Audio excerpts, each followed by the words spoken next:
Let's talk about Churchlancer. So Churchlancer is another. That ultimately, that's what you're relating to me. I've got my hands in quite a few projects.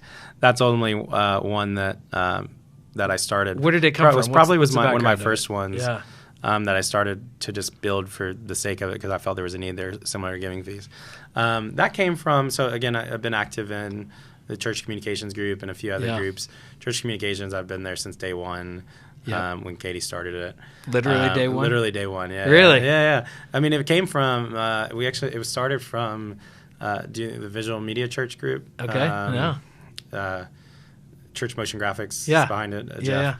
It started because Katie, I was active in that group too, and Katie was in there. Yeah. And there was a lot of church communications related questions that had nothing to do with visual, motion graphics or like sets or like your worship set and that type of stuff, whereas that's what that was focused on. Yep.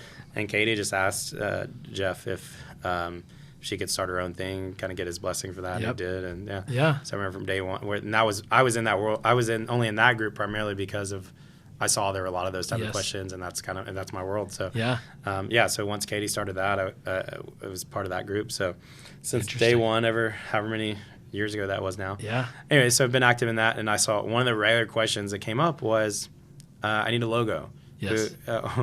Our church needs a logo. Or this new sub-ministry needs a logo. Yeah.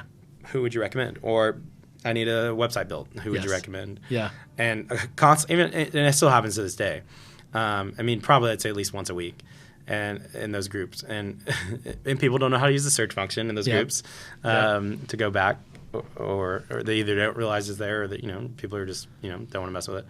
And so I figured instead of every week there being a thread where 50 people promote themselves to try to get hired by this person that posted in a Facebook group. Yep. Why not I just build like a kind of a database of creative freelancers and agencies that work with churches, so people could kind of browse on their own and easily browse, their portfolio and things like that. Yep. So it was a it was a project I think I took on. Let's see, I guess I launched it. It was like 2 years ago now. It's probably when I started on it.